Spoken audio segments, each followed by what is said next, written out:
தமிழகத்தில் பல்வேறு இடங்களில் நடந்தாலும் கூட வீரமும் ஈரமும் நிறைந்த சிவகங்கை சீமையிலே ஓர் சிறு நகரமாம் சிராவயலில் நடக்கும் நிகழ்வை ஆவணப்படமாக்கி தமிழனின் வீரத்துக்கு சமர்ப்பிக்கிறேன்.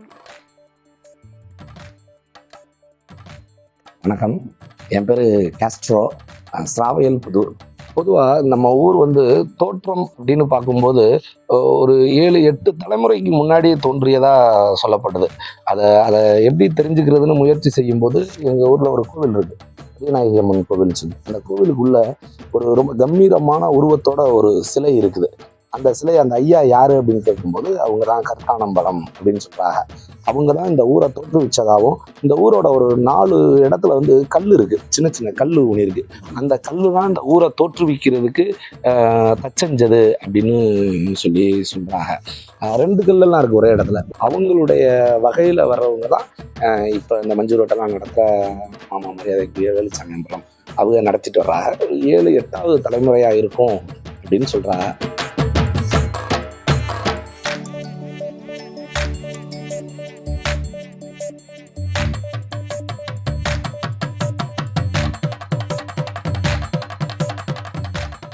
நம்ம ஊர் இவ்வளோ கட்டுப்பாடுகள் நிறைந்த பகுதியாக இருக்குது அப்படின்னு பார்க்குறோன்னா அது என்னென்னா, இங்கே ஏலூர் 10 நாடுன்னு ஒரு அமைப்பே இருக்குது.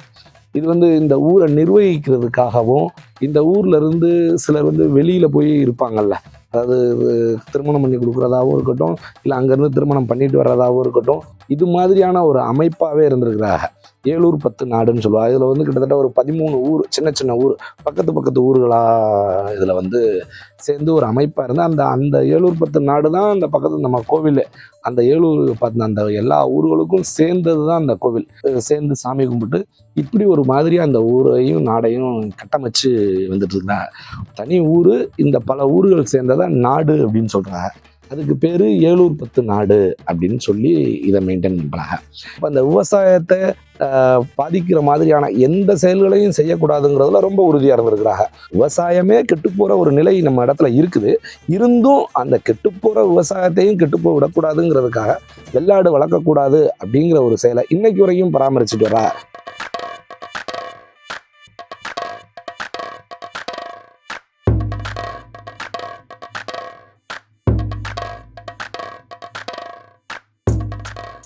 நம்ம பகுதியில் ஜல்லிக்கட்டு, மஞ்சு விரட்டுன்னு இப்போ 2 வார்த்தைகள் புழக்கத்தில் இருக்குது இப்போ.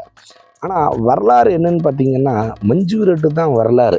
ராமநாதபுரம் மாவட்டம், சிவகங்கை மாவட்டம், விருதுநகர் மாவட்டம், மதுரை மாவட்டம், தூத்துக்குடி மாவட்டம், இது மாதிரி ஒரு 5 மாவட்டங்களை ஒன்றிணைச்சு முகவை மாவட்டம்னு இருந்திருக்கு. அந்த முகவை மாவட்ட வரலாறுலேயே இந்த மஞ்சு விரட்டு அப்படிங்கிற பதிவு தான் இருக்குது. அப்போதைக்கு ஜல்லிக்கட்டுங்கிற பதிவு கிடையாது நம்ம பகுதியில். ஜல்லிக்கட்டுக்கு வேறு வரைமுறை, அதாவது சுற்றி பேரிகேட் கட்டியிருக்கணும், இவ்வளோ தூரம் தான் மாடை பிடிக்கணும், மாடை பிடிச்சதுக்கு அங்கீகாரமாக பரிசளிக்கணும், இப்படின்னு சொல்லி சில விதிமுறைகள்லாம் இருக்குது. மஞ்சு விரட்டுங்கிறது என்னென்னா, காளைகளை ஓட விட்டு விரட்டுதல் தானே தவிர்த்து அதை பிடிக்கணும், அதை அடக்கணும் அப்படிங்கிறதெல்லாம் எந்த விதிமுறையும் அதில் கிடையாது. காளைகளை கூட்டமாக அவுத்து விடுறது, காளைகளை விரட்டுதல், இதுதான் அந்த வரைமுறையாக இருந்தது. சுற்றி நிறைய ஊர்களில் விருந்தே நடக்கும். மஞ்சு விரட்டு தான் ஸ்ராவேல் மஞ்சு விரட்டையை தவிர்த்து, ஆனால் பக்கத்து ஊர்கள் எல்லா ஊர்கள்லையும் விருந்து நடக்கும். ஏன்னா நிறைய க்ரௌடு கூடும். அவங்கவுங்க இந்த பொங்கலுக்கு வந்தவங்க எல்லாரையும் ஒரு திருவிழாவாகவே நினச்சி விருந்து சொல்லி வரவேற்கக்கூடிய நிகழ்வெல்லாம் இருக்கும். இங்கே கூடுற க்ரௌடுமே யாருக்கும் எந்த அழைப்பும் கிடையாது. அவங்களே கூடுவாங்க, அவங்களே இந்த விசேஷத்தை நடத்துவாங்க.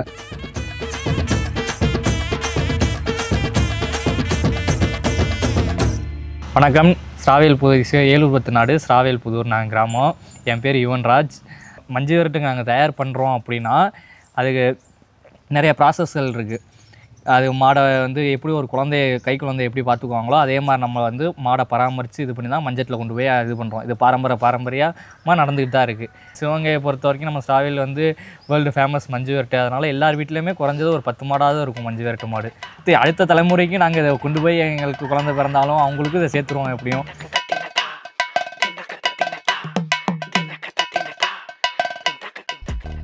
நார்மலாக காலைல நாங்கள் டெய்லியும் மாடை தூக்கிட்டு 1 நேரம் தூக்கி கிடக்கும் மாடு. நீச்சல் போடுவோம், மண்ணு குத்த விடுவோம், ரன்னிங் பிடிப்போம், வாக்கிங் பிடிப்போம். அதுக்கப்புறம் தீவனம் வைப்போம். காலைல மத்தியானம் அதே மாதிரி தண்ணி வச்சுருவோம். ஈவினிங் அதுக்குள்ள என்னென்ன தீவனமோ அதை வச்சுட்டு வைக்கப்பட்டு அவ்வளோதான்.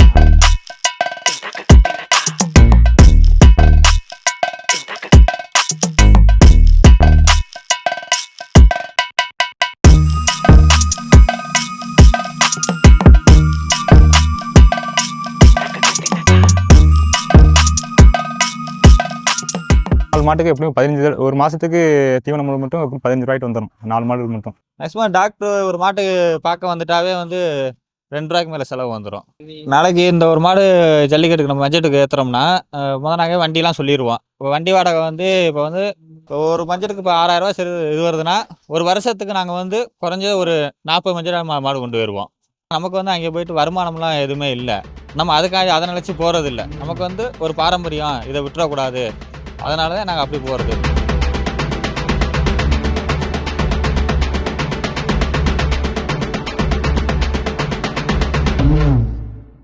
பொங்கல்னாவே சிறப்பான விஷயம்தான் கிராமத்தை பொறுத்த வரைக்கும்.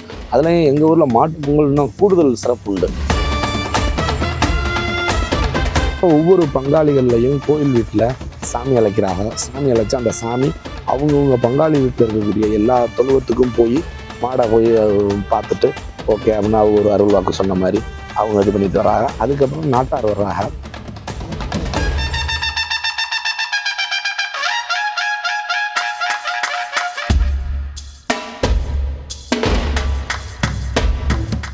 நாட்டார் அவங்க தொழிலில் சாமி அழைச்சி பெரியநாயம்மன் கோயிலுக்கு போயிட்டு வந்ததுக்கப்புறம் ஒவ்வொரு வீட்டுக்கும் நாட்டார் வருவாங்க.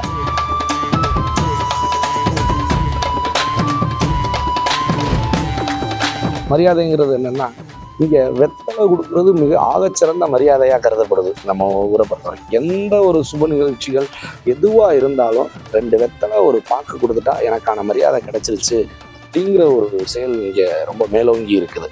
அது மாதிரி ஒவ்வொரு தொழுவுக்கும் போவாங்க. அங்கே அவங்க எலுமிச்சம்பழம் வெத்தலை கொடுப்பாங்க. அதை நாட்டார் ஏற்றுக்கிட்டு மாடை அவுத்து விட்றீங்களா, அவுத்து விடுங்க அப்படின்ட்டு அவங்க மாட்டை பார்த்துட்டு இது மாதிரி ஊர் முழுக்க சுற்றி வருவாங்க. மணப்பெண்ணுக்கு திருஷ்டி சுற்றுவாங்க. ஆனால் இங்கே நம்ம ஊரில் மாட்டுக்கு திருஷ்டி சுற்றுவாங்க. அதில் கூட அந்த ஒரு கோர்வையாக ஒரு வரி சொல்லுவாங்க. பட்டி பெருக பால் பொங்க பொங்க பொங்க பொங்கலே பொங்க அப்படின்னு சொல்லி ஒரு வரி சொல்லுவாங்க.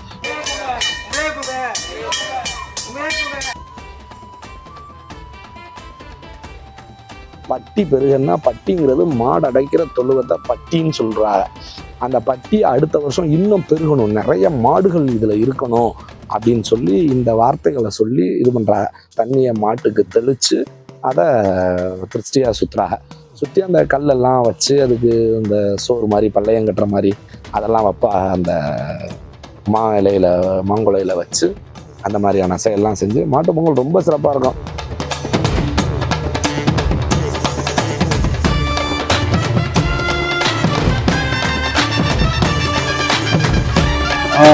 தலைவர் அம்பலார் வீட்டுல உயிரோட இருந்த மாடு இறந்ததுக்கு அப்புறம் அந்த கொம்பை எடுத்து அதோட நினைவா இது வச்சிருக்கோம். அந்த சிலை மேல இங்க இருக்கிற கொம்பு ஒரிஜினல் கொம்பு, மாட்டு ஒரிஜினல் கொம்பு. இது மஞ்சள் வெட்டு நாங்க நடந்து கிட்டத்தட்ட 400 வருஷம் 400 வருஷமா நடந்துட்டு இருக்கு மஞ்சள் வெட்டுக்கு. அது நினைவா ஒரு சிலையை கட்டி இதை வச்சிருக்கோம். ஸ்ராவேலில் இன்னும் கூடுதல் சிறப்பு என்னன்னு கேட்டால், தோழர் ஜீவானந்தம் வந்து இங்கே ஆசிரமம் நடத்திட்டு இருந்தாரு.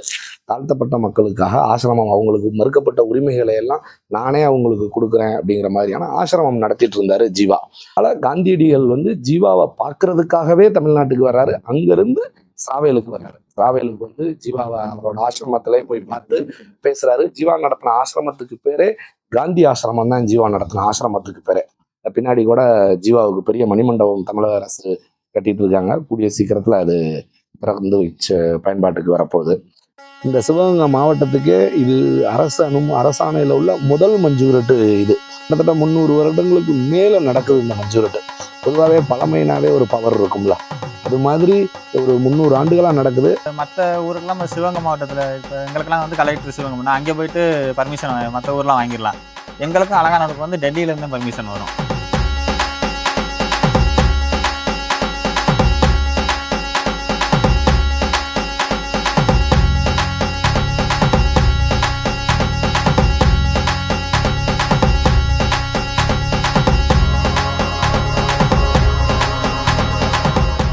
என் பேர் ராமசாமி, சொந்த ஊர் சேலத்தூர் தான், ஏலூர் புத்தநாடு. அது எப்படின்னா நம்ம விரட்டில் வந்து இந்த சரௌண்டிங் ஒரு 5 கிலோமீட்டர் ரவுண்டான மாதிரி 5 கிலோமீட்டரில் மாடு எங்கே வேணால் வைப்பாங்க. ஒரு 1000 மாடு கிட்ட வரும். நம்ம பசங்களாம் அங்கே ஒரு 10-15 பேர் போனோமா, ஒரு ரக்கில் இப்படி நிற்போம். இது மாதிரி மாடு வரும்போது இப்படி விரட்டி பிடிக்கிறது. சும்மா பிறந்ததுலேருந்து மாட்டுக்குள்ளே திரிஞ்சு அந்த பயங்கிறது என்னன்னு தெரியல. இப்போ 6 மாதம் தாங்க மஞ்சட்டு ஃபீல்டு. தை மாதத்துலேருந்து வைகாசி மாதம் வரையும் மஞ்சள் நடக்கும். 6 மாதம் ஆகும்.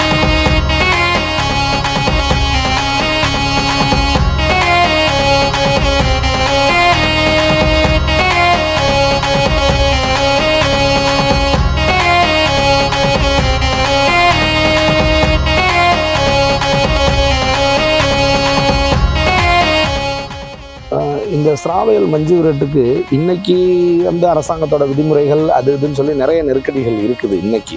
ஆனால் ஒரு 1800களில், அதாவது முகவை மாவட்டமாக இருந்த காலகட்டத்திலேயே இருக்கிறதுக்கான நடவடிக்கைகளும் அப்போவே பிரிட்டிஷ் காலத்திலே நடந்திருக்கு. அது என்னன்னு கேட்டால், மாடு கொம்புனால நிறைய பாதிப்புகள் ஏற்படுதுன்னு சொல்லி தீர்ப்பாணையை கொம்பு இல்லாத மஞ்சு விரட்டு நடத்துங்க அப்படின்னு சொல்லி தீர்ப்பு கொடுத்துட்றாங்க. வந்து இங்கே மஞ்சு விரட்டை நடத்துகிறாங்க. அதையும் இங்கே இருந்த அந்த மஞ்சு விரட்டை நடத்தின ஐயாக்கள் வந்து ரொம்ப அழகாக சாதுரியமாக அதையும் சமாளித்து சட்ட போராட்டம் நடத்தி வென்றெடுத்திருக்கிறாங்க. அந்த தீர்ப்பை சரியாக ஃபாலோ பண்ணுறோமா அப்படின்னு பார்க்குறதுக்காக அதிகாரிகள்லாம் இந்த மஞ்சு விரட்டு நடக்கிற அன்னைக்கு வந்து இங்கே நேரில் பார்வையிட வர்றாங்க. வந்தால் எல்லா மாட்டுலேயும் கொம்பு இருக்குது. அப்போ ஐயாவை கூப்பிட்டு கேட்குறாங்க, என்ன நீங்கள் கொம்பு இல்லாத மஞ்சு விரட்டுன்னு சொல்லி எல்லா மாட்டுலேயும் கொம்பு இருக்கே அப்படின்னு. அப்போ ஐயா ரொம்ப தெளிவாக சொல்கிறாங்க, நீங்கள் எழுதின தீர்ப்பாணையை படித்து பாருங்கள்.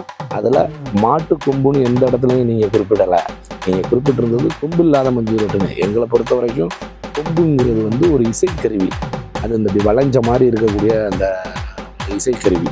அந்த கருவிகளை நாங்கள் பயன்படுத்தவே இல்லை. அதெல்லாம் நாங்கள் ஊருக்குள்ளேயே வச்சுட்டு வெறும் மேலதாளத்தோடு வந்து தான் இங்கே நாங்கள் மஞ்சு விரட்டை நடத்துகிறோம் அப்படின்னு சொன்னோன்னா அவங்களே வியந்து பாராட்டி, நீங்கள் மஞ்சு விரட்டை தொடர்ச்சியாக நடத்துங்க, உங்களோட புத்திசாலித்தனத்தினால உங்களுக்கு கிடைச்ச வெற்றியாக இதை பரிசாக எடுத்துக்கங்க அப்படின்னு சொல்லி அதை கொடுத்த வரலாறு உண்டு. இந்த இடத்துக்கு, இந்த தொழுவத்திலே இதே இடத்துல இதை ஒரு 300 வருடங்களுக்கு முன்னாடி மீட்டெடுத்த வரலாறு உண்டு.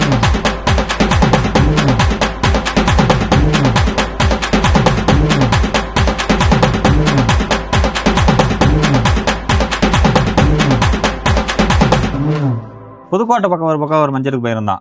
புதுக்கோட்டை பக்கம் நம்ம பசங்க எல்லாருமே ஒரு 15 பேர்கிட்ட போயிருந்தோம். அந்த மஞ்சட்டு கொஞ்சம் மறக்க முடியாத மஞ்சட்டு. நல்லா என்ன பெரிய பெரிய மாடுகள் எல்லாமே வந்துருந்துச்சு. நம்ம பசங்க எல்லாருமே சேர்ந்து அன்னைக்கு மட்டும் ஒரு 16 மாடு பிடிச்சோம்.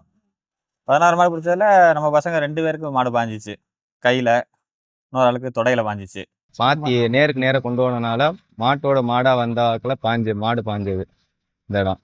நம்ம வீட்டில் வளர்த்த மாடு தான். அண்ணன் தான் வாங்கினேன். சென்னையில் உள்ள மாடு வாங்கினது வந்து இங்கே எப்பவும் போல இந்த மாதிரி நார்மலாக ஒரு கயிறில் தான் பிடிச்சிட்டு வந்து காலைல கட்டிட்டாங்க மேருக்கு. ரிட்டன் வந்து பிடிக்க போகிறப்ப யதார்த்தமாக இப்படி குஞ்சு அந்த கயிறை அவுத்துக்கிட்டு இருந்திருப்பாங்க போல். அது வந்தாக்கில் தொடையில் இங்கே வாஞ்சிருச்சு. அதுக்கப்புறம் அப்பா வீட்டில் இருந்தாங்க. அப்புறம் கார் எடுத்துகிட்டு வந்து ஹாஸ்பிட்டலுக்கு எல்லாருமே தூக்கிட்டு போனோம். தூக்கிட்டு போனதுக்கப்புறம் வந்து இல்லை பிளட் ஃபுல்லாக லாஸ் ஆயிடுச்சு. அப்புறம் செப்டம்பரில் இருந்தாங்க. ஒரு 2 மந்த்ஸ் எனக்கு இல்லை எதுவுமே நான் இது பண்ணாமல் அப்படியே விட்டுட்டேன். அதுக்கப்புறம் திருப்பியும் சில பேர்லாம் அதுக்கப்புறம் இந்த மஞ்சட்டையே மறந்துட்டு இது பண்ணிட்டு அப்பெல்லாம் இருந்திருப்பாங்க. அதனால அப்படி முடியலை. அதுக்கப்புறம் திருப்பியுமே ஜனவரியில் நம்ம மஞ்சட்டு வருது. அதுக்கப்புறம் கொஞ்சம் கொஞ்சமாக வந்துட்டு அப்படி திருப்பி வந்துட்டு அதுக்கப்புறம் அந்த ஒரு பயம் எதுவுமே கிடையாது.